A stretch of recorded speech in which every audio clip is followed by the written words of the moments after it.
Imagine waking up, getting dressed, and walking into your office every single day, completely terrified that one minor mistake will get you fired on the spot. Oh man, that sounds exhausting. Right. You sit at your desk, your stomach is in knots, and your entire focus is just self-preservation. Yeah, you definitely don't care about the company's mission at that point. No, not at all. You do not care about your coworkers either. You only care about doing the bare minimum required to avoid being called into HR and handed a cardboard box for your belongings. Just surviving the day. Pretty much. Now, imagine treating your spirituality the very same way. Welcome to Reformed Thinking. Today, we are going to look at the massive psychological toll of viewing religion as a strict, terrifying ledger of debts and obligations. It is a harsh way to live. It really is. Right. You wake up, and there is that quiet, nagging voice in the back of your mind calculating your spiritual performance. On one side, you have your duties, the rules you're supposed to follow, the boxes you need to check. And on the other side, you have your failures? Yes. For a lot of people listening right now, their view of their relationship with God is heavily burdened by this. It feels transactional. You do the right thing because you are afraid of what happens if you do not.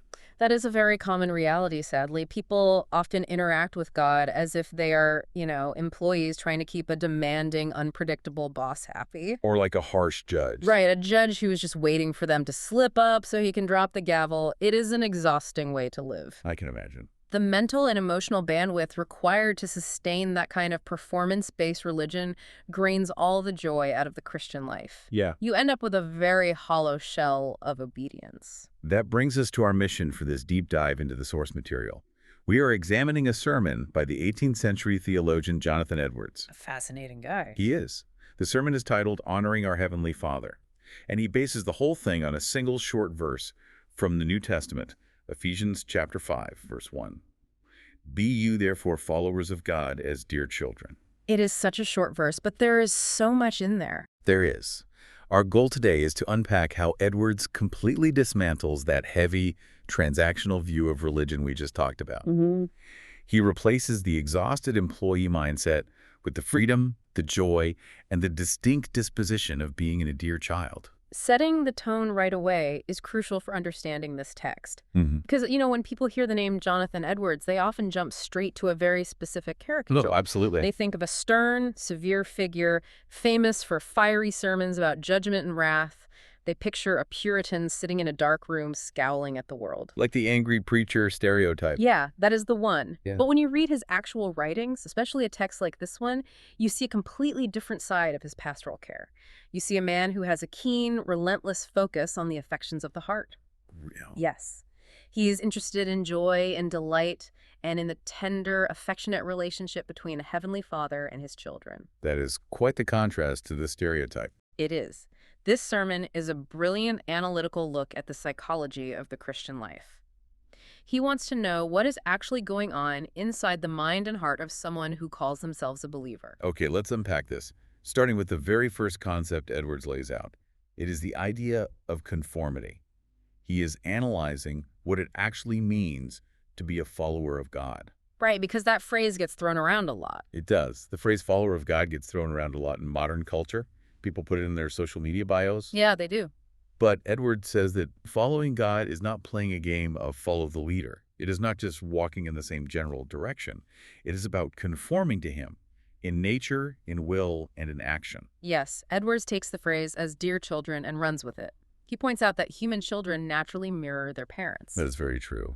Think about a child you know well. They often share the physical likeness of the parent, sure, but it goes way beyond genetics. Right, they pick at their mannerisms. They adopt their values, they start using the same vocabulary, they laugh at the same kinds of jokes. Edwards argues that for the Christian, following God means mirroring God in a similar way. You are conforming your nature to his likeness. Precisely. He brings in the biblical imagery of Adam having a son in his own likeness and then elevates it to Christ, who is the express image of the Father. So the goal is to look like the Father. Right. For the believer, the goal is that same kind of mirroring. It is a conformity of the will where there is mutual affection and a conformity of action where you learn the manners of your Heavenly Father. That is a staggering bar to set, though. When you think about conforming your actual nature to an infinite being, it makes you ask, how in the world do you actually do that on a practical level? It sounds impossible at first glance. It really does. But Edwards gives us what we could call the anatomy of a childlike disposition. He breaks this massive idea down into 4 specific, observable traits. Which is very helpful. Very. If we want to know what this mirroring looks like, we have to look at these 4 pieces. The very first trait he lists is honorable esteem. He says that having a high and honorable esteem of God is the absolute foundation of all the respect a child owes a parent. It is a logical starting point. He roots this in the 5th commandment, which is honor your father and your mother. Right. Edwards says that this honor is not just outward obedience. You can obey someone while secretly despising them in your mind. We have all done that at some point. Or, for sure. True honor starts internally. The child naturally thinks highly of the parent. They prefer their parent in their thoughts above anyone else. Okay, I see. Edwards makes the point that the soul that has a childlike respect for God has a high, exalting thought of him. You recognize that God is wise, holy, and gracious, and because you recognize those attributes, he has no competition in your mind. I want to push back on this human analogy for a moment, because applying the human-parent dynamic to God feels a bit clunky. Edwards says that a dutiful child naturally has complacence in their parent and overlooks the parent's faults and blemishes. I understand that for human families. Sure. A good kid ignores the fact that their dad is terrible at math or that their mom loses her temper in traffic. But God does not have any faults or blemishes to overlook. So how does that analogy hold up when we move from a flawed human parent to a perfect divine father? That is a fair critique of the analogy, and it is something we need to clarify so we do not misunderstand his point. Edwards is not suggesting that God has hidden flaws we need to politely ignore. Right, that would be weird. Yeah, that would break down quickly. What he's doing is isolating the mechanism of preference in the child's mind. Think about a little kid, maybe 4 or 5 years old. Okay. To a 4-year-old, their dad is the strongest man in the world. Their mom is the smartest person in the world. They have a natural bias, a built-in preference that elevates the parent above all others. I get it. If you ask a kindergartner who the best cook is, they will say their mom, even if their mom burns the toast every morning. The mechanism is preference. So it is about the internal ranking. Yes. Edwards is saying that for the Christian, this preference is not based on a childish illusion, but on absolute reality. When the believer looks at God, they are seeing infinite perfection. That makes sense. God truly is infinitely wise, holy, and gracious. The esteem is about giving God the highest possible rank in your thoughts, establishing a baseline where he outranks every other priority. I see what you mean. The kid's preference is based on affection, even if it is factually wrong about the burnt toast. Yeah. But the Christian's preference is based on affection aligned with objective reality. Right on. You are not blind to his excellencies, you are hyper-aware of them. It is about recognizing his unrivaled majesty. The source material uses 2 specific Old Testament quotes to anchor this idea of unrivaled majesty. Which ones?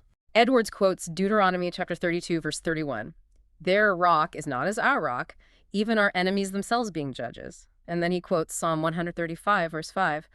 I know that God is great, that our God is above all gods. Those are strong verses. They are. Think about the modern landscape of attention.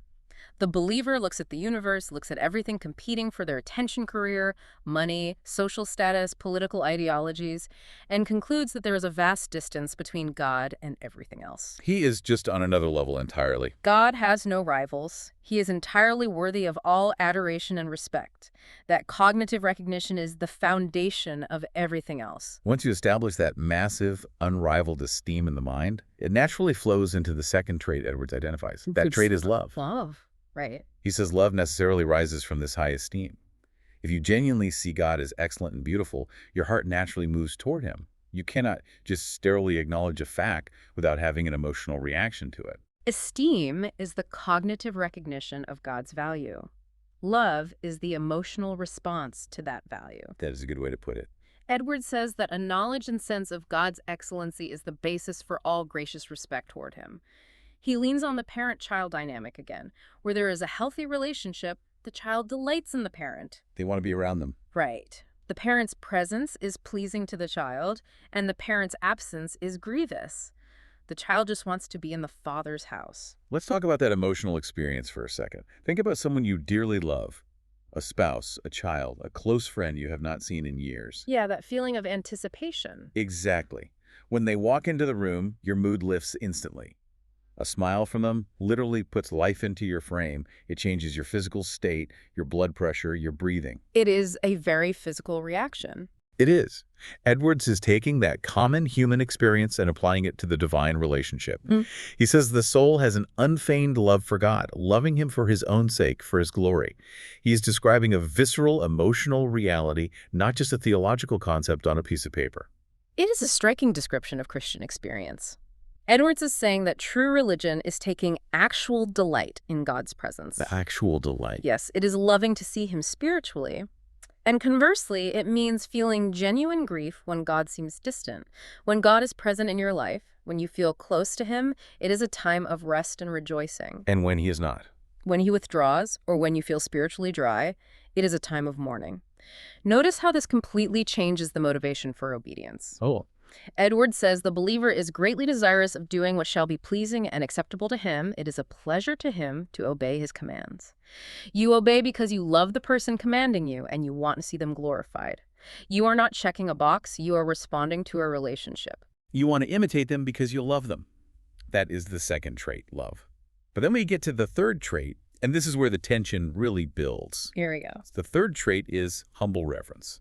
What's fascinating here is how Edwards navigates the tension between intimacy and awe.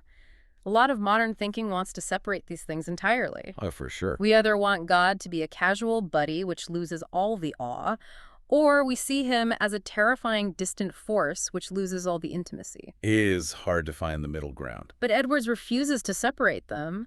He says that God's glory consists just as much in his awful majesty, strict justice, and jealousy as it does in his attractive goodness and grace. You cannot have the real God without both. The source text literally uses the word awful in the older sense of the word, meaning full of awe, terrifyingly grand. Right, not awful like a bad movie. Yeah, not a bad movie. I was trying to think of a way to conceptualize this because we do not use the word awful like that anymore.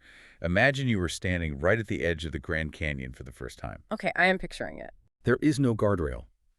You walk up to the precipice, and you look down into a mile of empty space. Or maybe you are standing on a porch watching a massive, severe thunderstorm roll across the plains. Those can be intense. The sky turns green. The wind is howling, and the lightning is striking the ground right in front of you. There is something genuinely terrifying about it. You feel very small. Exactly. The sheer scale, the raw, uncontrollable force of it makes you feel incredibly small and vulnerable. Your knees might literally shake, but at the exact same time, it is so staggeringly beautiful that you cannot look away. Wow. It is terrifying, yet your pleasure in witnessing it is actually heightened by the terror. The awe does not dilute the pleasure, it anchors it. It makes the beauty real. I see what you mean. The terror isn't pushing you away, it is anchoring you in the reality of the moment. Yes, exactly. Edwards argues that true reverence does not make a person want to flee from God. It does not make you run away and hide like Adam and Eve in the garden. Instead, it tends to make the soul humble itself before God while remaining in his presence. When you combine that infinite majesty with infinite grace, the soul prizes the object even more. It multiplies the delight. Yes. The delight in the beauty is multiplied by the scale of the majesty.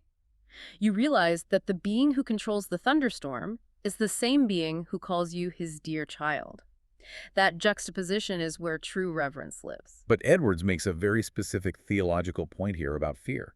He acknowledges that in our current state, living in this world, there is a kind of fear mixed in with this reverence. A shrinking back. Yes, we do sometimes feel that instinct to shrink back. He is careful to categorize where that fear comes from so we do not get confused about our standing. This is a vital nuance. He points to the verse in 1 John chapter 4, verse 18. Perfect love casteth out fear. A famous verse? Edwards says that the strictly fearful part of our reverence, the part that makes us tremble with anxiety about punishment, does not flow from the nature of our childlike disposition itself. It is not a feature of the relationship. No, it is not a feature of being a child of God. Rather, it exists because we are currently living in this world in an infirm, imperfect state. We are still dealing with sin, weakness, and human limitations. So it is kind of like a glitch in the system right now. Exactly. Therefore, our love is imperfect, and so fear creeps in. It is a contaminant in the water. But he promises that in heaven, where this holy awe and reverence will reach perfection, there will be no fear, strictly speaking. That is a relief. The awe will remain, the majesty will remain, but the shrinking back in terror will be completely cast out by perfect love. That is an incredibly encouraging thought for anyone who struggles with spiritual anxiety. We will definitely circle back to that idea later. So we have honorable esteem, we have love, we have humble reverence. And the fourth way. Yes. The fourth and final trait in this anatomy of a childlike disposition is trust. Trust is the practical outworking of everything we have discussed so far. You have the cognitive esteem, the emotional love, the humble reverence, and now you have the action, which is trust. Okay, how does that look? Edwards uses the image of a little child relying entirely on its parents. The child depends on the parent for everything it needs: food, shelter, clothing, direction. They cannot do anything on their own. Right. It trusts the parents' wisdom, their strength, their faithfulness to take care of it. Think about a toddler at a playground. Okay. When a stray dog runs onto the playground and barks, what does the toddler do? They do not stand their ground and try to fight the dog. They do not try to negotiate. They run. They immediately turn and run as fast as they can to their parent. They bury their face in their parent's leg. They put their entire confidence in the parent's ability to handle the danger. Edwards maps that directly onto the Christian. A believer has a quiet confidence and acquiescence of mind in God's sufficiency.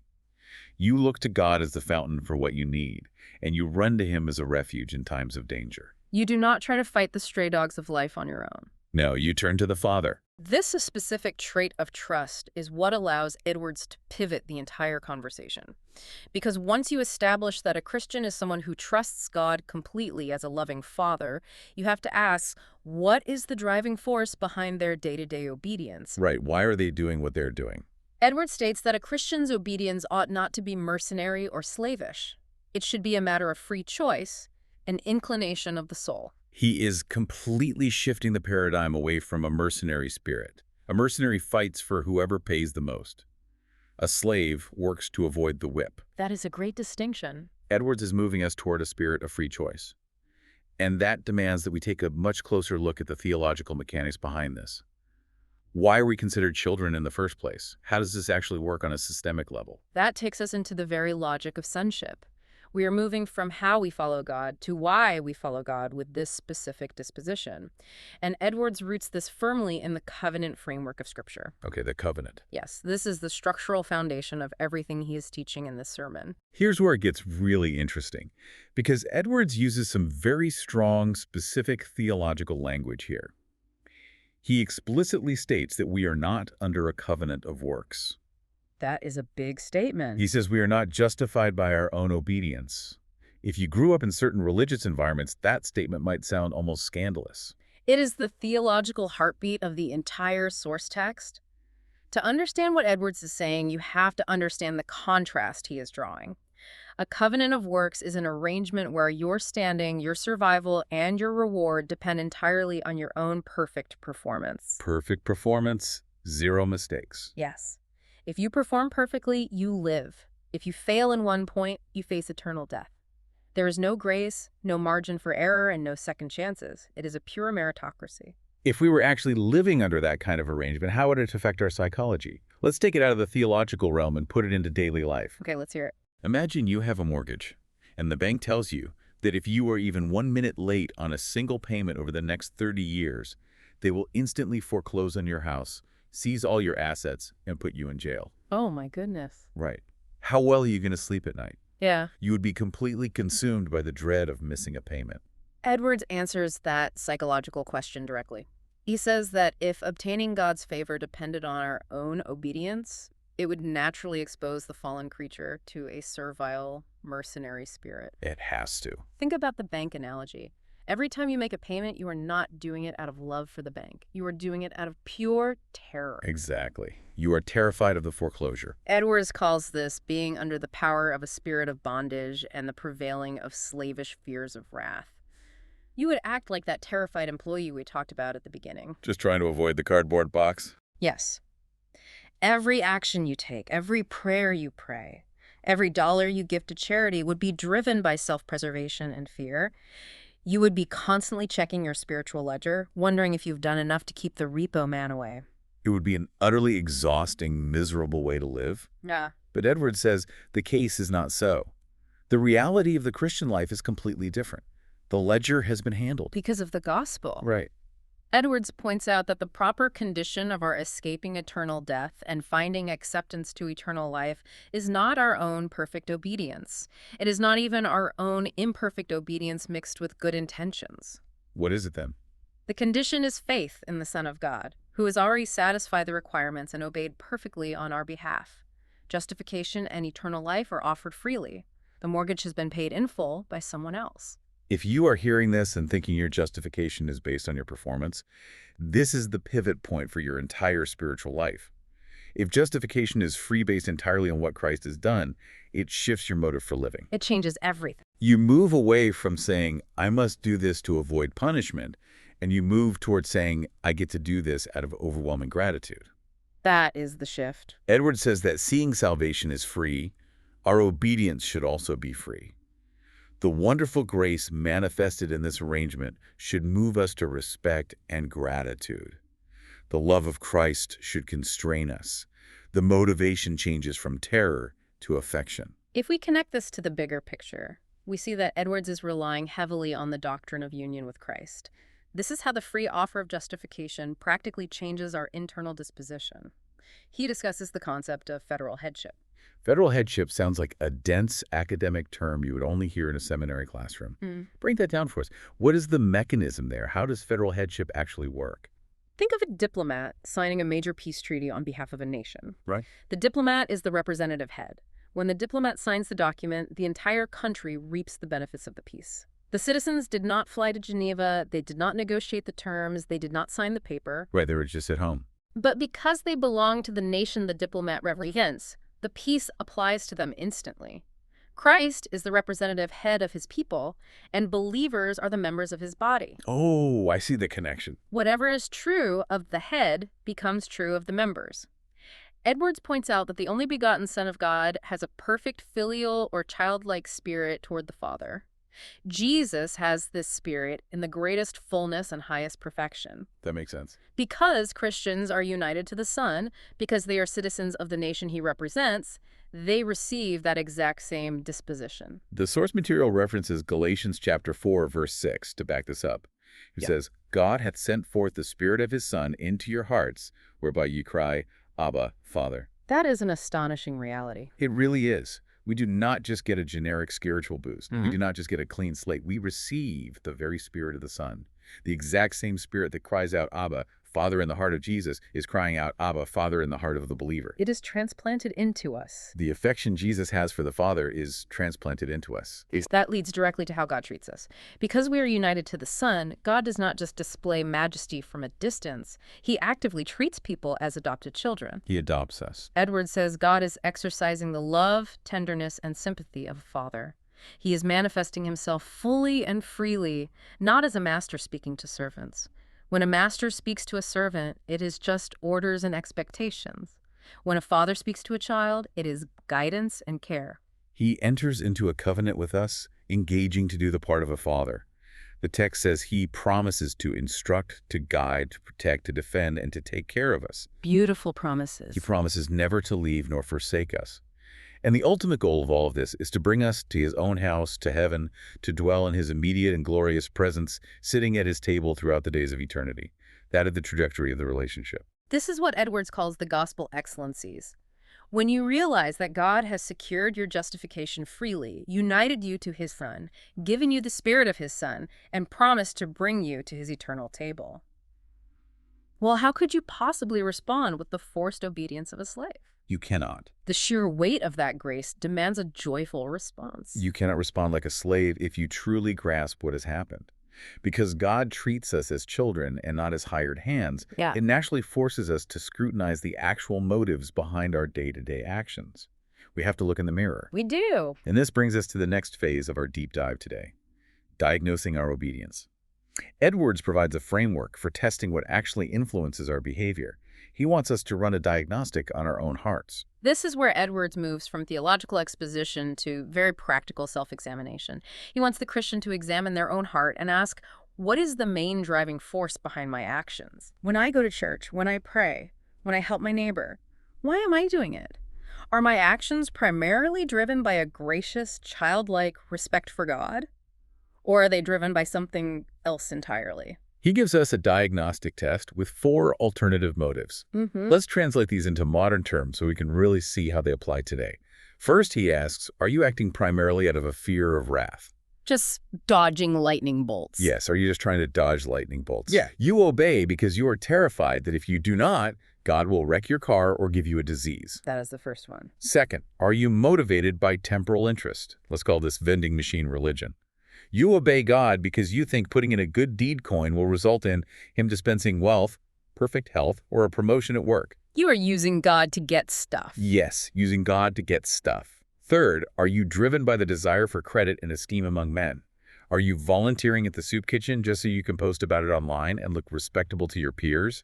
You want the applause of the crowd, not the smile of the Father. That is a very modern problem. It is. And fourth, is your obedience just a matter of mere custom and education? Are you just going through the motions because it is how you were raised? Your parents went to church, so you go to church, but you have never actually thought about why you were sitting in the pew. Edwards argues that a true Christian should be influenced more by a childlike respect for God than by any of those other factors. If fear or money or applause or blind habit is the primary driver, the disposition is fundamentally flawed. That makes sense. However, he introduces a very subtle point regarding rewards, and this is where many people get tripped up when they are analyzing their own motives. I want to stop and ask you about this because this feels like a glaring contradiction. It is very easy to sit in a theological ivory tower and say we should obey out of pure, unselfish love, completely detached from any personal gain. Sure. We should just love God for God. But the biblical text, and Edwards himself, frequently mentions hoping for a future reward. Jesus talks about storing up treasures in heaven. Yes, he does. Does not desiring a reward contradict the idea of free, unselfish obedience? Is it not still mercenary to want a payoff at the end, even if the payoff is in heaven instead of on earth? How is wanting a heavenly mansion any different than wanting a bigger bank account now? That is a fantastic question, and it is a tension that many believers feel. Edwards resolves this tension beautifully in the source material by defining the nature of the evangelical reward. What does he say? What exactly are we hoping to get? If we think the reward of heaven is just an endless vacation with gold streets and mansions, then yes, desiring that is a bit mercenary. You are just wanting luxury. Right. But Edwards argues that if the future reward consists of enjoying God himself, then desiring that reward is actually a supreme expression of love. I think I need an analogy for this to make it click. Suppose you have a child who is eagerly anticipating a family vacation to a cabin in the woods. They are packing their bags days in advance. They are talking about it constantly. They are bubbling over with excitement. You would not look at that child and say they are being greedy or mercenary for wanting the trip. No, you would just say they are excited. Why? Because the trip is not a pile of cash. The trip is not a new toy. The trip is the joy of being with the family, experiencing something wonderful together away from the distractions of normal life. Desiring the vacation is an expression of love for the family. The reward is the relationship. That is a spot-on analogy. The kid is not excited about the wooden cabin. They are excited about who is in the cabin. That is precisely what Edwards is saying about the Christian's hope for heaven. So longing for heaven is longing for God. Right. The Christian who serves and obeys from a desire and hope of the happiness of enjoying God is obeying from a gracious respect. You are not asking God for a reward completely separate from himself. You are asking for him. Yes. You are not asking him for stuff. You are desiring greater intimacy, greater presence, greater joy in his excellency. When you long for heaven, you are longing for the unfiltered presence of the Father. And Edwards backs this up with the ultimate example, which is Jesus Christ. The source cites Hebrews chapter 12, verse 2. It says that Jesus, for the joy that was set before him, endured the cross, despising the shame. Even Christ obeyed with a view to a reward. Yes, he obeyed partly from respect to the reward his Father had promised him. And that reward was the joy of saving his people, vindicating the Father's name, and being exalted at the Father's right hand. Exactly. If Jesus can obey with a view to a reward, then the concept of reward is not inherently mercenary. It depends entirely on what the reward is. This raises an important question about how we evaluate our own motives on a daily basis. Sometimes people can get overly introspective. Oh, I have been there. They paralyze themselves, constantly digging around in their own minds, wondering if their motives are perfectly pure. They think, did I help my neighbor just to feel good about myself, or did I do it for God's glory? It can drive you crazy. It really can. Edward sees this trap and provides what he calls a plainer and more universal rule to test whether our obedience is genuine. He wants to give believers a practical way to assess themselves without spiraling into despair. He says people often think the only valid motive is a cold, detached desire to aim for God's glory. Like you have to act like a robot calculating the maximum glorification of the deity before you do anything. Right, which is impossible. But Edwards broadens that significantly. He makes it much more human. He does. Aiming for God's glory is certainly one way of expressing childlike respect. If you want God's name to be honored in your community, that is wonderful. But it is not the only way. What are the other ways? Edwards says that if you obey from a desire to enjoy God like the kid wanting the family vacation, that is childlike respect. If you obey because you want to approve yourself to God and do what is well-pleasing and acceptable to Him, just like a child wanting to see their parents smile when they bring home a good report card, that is filial respect. Oh, I see. If you obey by entirely trusting in His promises, resting on His faithfulness even when things are difficult, that is also filial respect. The essence of holy obedience is simply that it is done from a gracious respect, regardless of which specific way that respect exerts itself in that particular moment. That is incredibly freeing for the average person. It means you do not have to have a perfectly formulated philosophical motive for every single thing you do. Not at all. If you just want to please your Father, or if you are just resting on His promise that things will work out, you are acting as a dear child. You do not need a theology degree to obey correctly. You just need affection. And that practical freedom leads us into the final section of Edward's sermon. He looks at the application of all this theology and describes the immense superiority of this kind of filial obedience. Right. He wants to show the listener why living this way is infinitely better than living as a slave. He uses 3 specific words to describe this obedience: honorable, amiable, and pleasant. So what does this all mean? Let's take those 3 words one by one and apply them to daily life. First, Edward says this kind of obedience is highly honorable. It is far more honorable than the obedience of a slave or a hireling. Think about the sheer dignity involved here. God is not just issuing edicts from a distant, unapproachable throne. He is inviting human beings to come to Him and transact with Him as a father. It is a massive privilege. It really is. Edwards points out the vast contrast of this setup. He quotes Isaiah chapter 57, verse 15, referring to God as the high and lofty one that inhabiteth eternity. That is a huge title. That infinite, eternal being accepts filial respect from finite, flawed creatures. It grants immense dignity to the human soul to be addressed as a child of the King. Furthermore, it is the exact same kind of obedience that Christ, the only begotten Son, performs. Wow. What could be more honorable than sharing the disposition and the standing of the Son of God? You are elevated from the status of a miserable offender to an adopted heir. The second word he uses is amiable. He says this childlike obedience gives our actions their loveliness. Because it is performed with a free spirit, with genuine love and delight, it is suitable to the glorious excellencies of God. It looks beautiful. It does. The source says this filial spirit renders our obedience amiable in the eyes of angels and of God Himself. It's actually lovely to watch. You can see this in human interactions.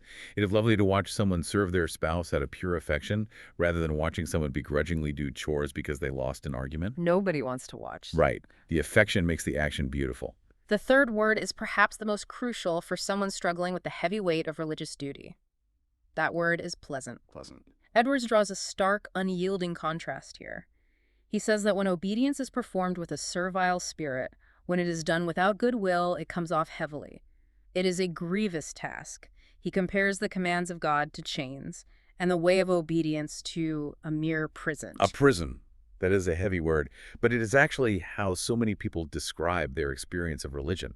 It feels like they are locked in a cell of obligations. They feel trapped. They are trapped behind bars of the thou shalt nots. They read their Bible out of guilt. They give money out of guilt. They attend services out of guilt. It is a miserable existence. But Edwards says that to someone with a filial spirit, obedience is as meat and drink. It nourishes them. A childlike love to God fundamentally changes how the commands are perceived by the mind. This reframes a very famous verse for anyone who has ever wrestled with feeling burdened by religion. 1 John chapter 5, verse 3 says, "For this is the love of God, that we keep His commandments, and His commandments are not grievous." A lot of people struggle with that verse. For years, people have read that verse and thought, well, They feel grievous to me. They feel really heavy. So I must be doing something wrong, or I just have to grit my teeth and try harder not to be burdened by them. But Edwards is saying they are not grievous because love fundamentally changes the nature of the task. Consider this scenario. If a total stranger demands that you stay up all night, pacing the floor, tending to their every need, cleaning up their messes, that is a grievous, heavy burden. That sounds like a nightmare. It feels like forced labor. You would resent every second of it. But if your newborn child is sick and needs you to stay up all night holding them, you do it out of love. It is entirely different. You might be physically exhausted, your eyes might be burning, but the task itself is not a prison. You do not resent the child. The love you have for that baby changes the very nature of the exhaustion. You want to comfort them. Yes. Edward says that a filial spirit causes obedience to be a reward to itself. It renders obedience the sweetest and most exquisite kind of pleasure, even when the obedience requires sacrifice. That is the ultimate goal. We want the meat and drink. We want the pleasure of obedience. We want to hold the newborn, so to speak. But the practical question remains, how do we attain this spirit? Yeah. You cannot just look in the mirror in the morning, yell at yourself, and command your heart to feel this way. Yeah, that never works. You cannot mandate affection. If you tell someone, you must love me right now, that is the fastest way to guarantee they will not. Edwards anticipates that exact psychological problem. He knows you cannot manufacture love through sheer willpower. So he gives us the mechanism for cultivating this disposition. What is the mechanism? He says we must endeavor to get the knowledge of the excellency of God as it appears in the face of Jesus Christ. By seeing the glory of God as the Son reveals it, we will derive to ourselves the spirit of the Son. So the application is actually contemplation. He tells us to be much in contemplating the holiness, the marvelous love, and the grace of God appearing in the gospel. We have to look at the cross, where infinite majesty is joined with strict justice and overwhelming mercy. That is where you look. It is by staring at the gospel that our hearts are melted and reshaped into likeness of the Son. You do not focus on your own performance, you focus on his perfection. The mechanism of change is beholding the object of our affection. The more you understand the vastness of the grace offered in the covenant, the more you see Christ willingly acting as your representative head, the more the spirit of adoption takes root in your heart. You stop looking at the spreadsheet. Yes, you stop looking down at your ledger of duties, trying to balance the math, and you start looking up at the face of Christ. As you see his loveliness, the love naturally arises in you. It is a responsive love. That brings us to a solid summary of everything we have covered today. We started with the anatomy of a childlike disposition, looking at how honorable esteem, love, humble reverence, and trust all combine to form the way we follow our Heavenly Father. And then we went deeper. From there, we moved into the deep theological bedrock of this disposition. We saw that because we are not under a covenant of works, because justification is entirely free through our union with Christ, our motives for obedience completely change. The fear is gone. Right. We are no longer acting as fearful slaves dodging punishment or mercenary hirelings looking for a payday. We are acting as adopted children who find immense joy and pleasantness in pleasing our Father. And for you listening, escaping that covenant of works mentality is not a one-time event that happens at conversion. It is a daily practice. It is an everyday thing. It requires waking up every morning and consciously remembering the free grace offered in the gospel. It is deliberately choosing to see God not as a harsh taskmaster tracking your failures on a spreadsheet, but as a Father who has already secured your standing through his Son. And that frees you. That realization, repeated day after day, is what frees you to obey with actual joy. I want to leave you with a final thought to mull over today. Early in our discussion, we touched on something Edwards noted about fear. He said that the fear mixed into our reverence only exists because we are in an infirm and imperfect earthly state. He promised that in heaven, perfect love will cast out all fear. Such a great promise. If that is true, how might that change the way you view your own moments of spiritual doubt or anxiety today?